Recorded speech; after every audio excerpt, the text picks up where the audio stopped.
հայրն է եւ իր մեծ եղբայրը, հորեղբայրս։ Երկուսն էլ մասնակցել են մանրամասն ինչ-որ բաներ ասեմ, հա։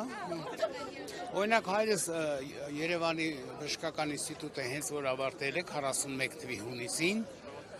զորակոչվել է բանակ եւ ուղարկվել է Արևմտյան Բելարուսիա։ Իսկ Արևմտյան Բելարուսիան գիտեք, որ դա սահմանն էր արդեն ֆաշիստական Գերմանիայի հետ, քանի որ նրանք Լեհաստանը գրավել են եւ այդ սահմանին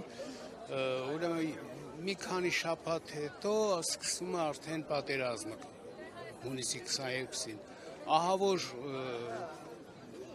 ուրեմն նահանջ, ռմբակոծությունների տակ, Բելարուսիայի անտառներով, ճահիճներով, հսկայական զոհեր տվելով հասնում են վերջապես հիմնական մեր Կարմիր բանակի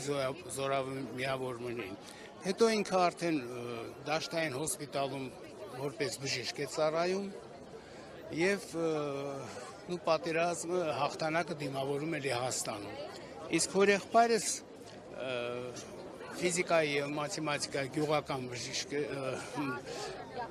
ուսուցիչ է եղել, նույնպես զորակոչվել է 41 թվականին սկզբից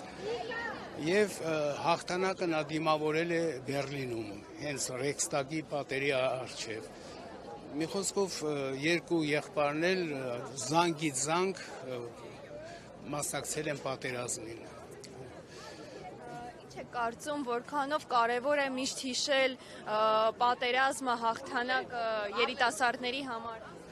Անպայման դա պետք է հիշվի եւ քանի որ այս հաղթանակը մեծ նշանակություն ունի նաեւ ոչ միայն ամբողջ սովետական միության ժողովրդի համար, հատկապես հայության համար, որովհետեւ 1 միլիոնանոց թուրքական բանակը կանգնած էր սահմանին, Անդրկովկասի սահմանին եւ սպասում էին Ստալինգրադին։ Հենց որ Ստալինգրադը գերմանացիները ուրեմն հաղթեին, թուրքական բանակը մտնում էր Անդրկովկաս։ Դե արդեն պատկերացնում եք, թե ինչ կլիներ հայության հետ, եթե 1 միլիոն թուրքական բանակը մտներ։ Դրա համար պետք է հիշել, իմանալ մեր թշնամիներին, մեր բարեկամներին, մեր դաշնակիցներին, երիտասարդությունը, որ ճիշտ կողմնորոշվի ամեն մի քայլի ժամանակ էլի։